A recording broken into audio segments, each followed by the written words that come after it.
And then he would repeat to me over and over, and the last card, the last card, the last card would be the extraterrestrial threat.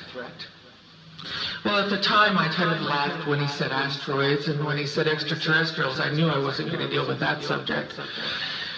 And now we hear on the news just today, this week, that they've slid in another enemy. Only this time we're going to protect our satellites.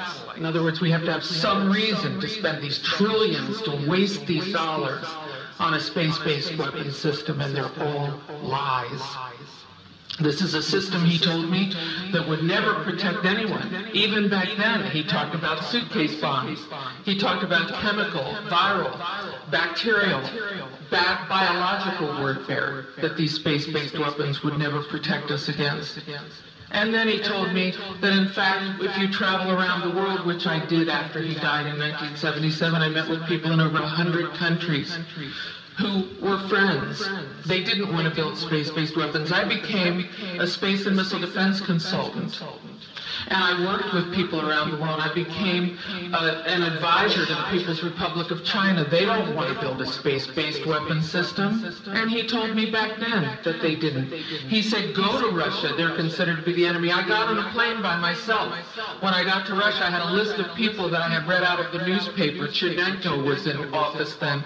He was the only one I didn't get a chance to meet. They introduced me to everyone when I got there.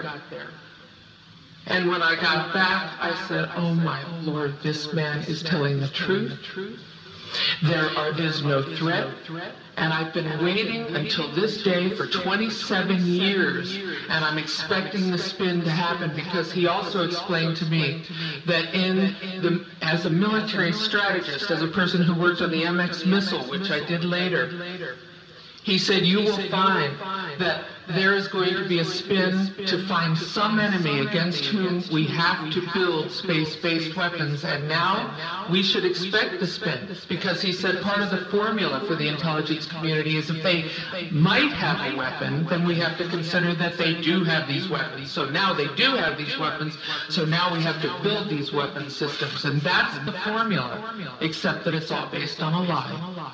And we have witnesses here today that have shown you that these extraterrestrial beings, that these craft that have come here are now not UFOs, they're identified flying objects, and we know that they have beings in them. And we have witnesses here who have told you that they can shut down our missile silos, they can stop a rocket going into space that's a test.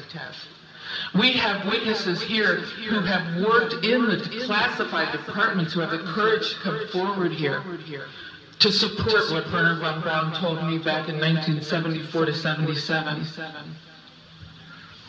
And I will testify before the Congress that when I founded the Institute for Security and Cooperation in Outer Space, which I shut down a few years ago because I didn't believe we had a chance with this huge, integrated around the world, complex weapon system, that we had any chance at all of transforming that war industry into a space industry that could provide benefits, like Dr. Greer has said, of global warming. We can end that situation of that problem. We can end the energy crisis. We can build now non-polluting technologies. Werner von Braun used to tell me that we could have cars back then that drove around off the ground. He described this to me on beams so that we have no pollution on this planet.